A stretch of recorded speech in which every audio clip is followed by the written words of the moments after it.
ভিডিওটা তুলবেন না প্লিজ, একটু থামবেন। আমি ফেসবুকে এমন কি খারাপ ভিডিও ছেড়ি যে আমার ভিডিওতে এসে আমাকে একটা হয়তো বাজে কমেন্ট করে দিলে, কি একটা গালি দিয়ে দিলে, আমি কি ভাববো তোমাকে বলো তো? তোমার সাথে আমার বন্ধুত্ব হবে একটা ভালো কমেন্টে, ভালো পরিচিতি বাড়বে।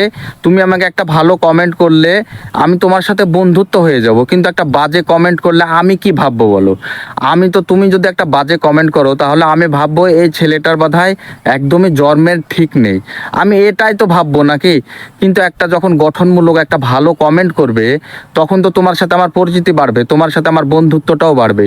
কিন্তু এমন একটা পর্যায়ে চলে আসছে, বাজে একটা কমেন্ট করছো, তাহলে কি হবে? তোমার সাথে আমার পরিচিতি বাড়লো না কমলো? তাহলে তো পরিচিতি আমার, তোমার সাথে আমার কাটাকাটি হয়ে গেল, মানে পরিচিতি তো আর থাকলো না আমার, আর তোমার সাথে আমার রাখার দরকারও নেই, যেহেতু তুমি একটা বাজে কমেন্ট করেছো। তোমার যদি ভিডিওটা সামনে চলে যায়, যদি ভিডিওটা দেখতে ভালো না লাগে, আর কোনো কথাই যদি আমার ভালো না লাগে, তো তুমি ভিডিওটা তুলে দাও। তোমাকে দেখতে কে বলছে? তুমি ভিডিওটা দেখো না, তোমার ভিডিও ভালো লাগবে তারপরে তো তুমি লাইক শেয়ার কমেন্ট যা তোমার ইচ্ছা করবে। কিন্তু আমার ভিডিও যদি তোমার ভালো না লাগে তো ভিডিওটা তুলে দাও। তাই বলে দয়া করে বাজে কমেন্ট করো না, বাজে কমেন্ট করলে সম্পর্ক নষ্ট হয়, সম্পর্ক বাড়ে না। তো আমি অত বেশি কিছু বলছি না।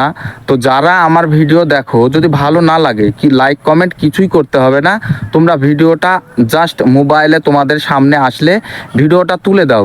তাই বলে একটা বাজে কমেন্ট রেখে দিও না, আমার এইটুকু অনুরোধ।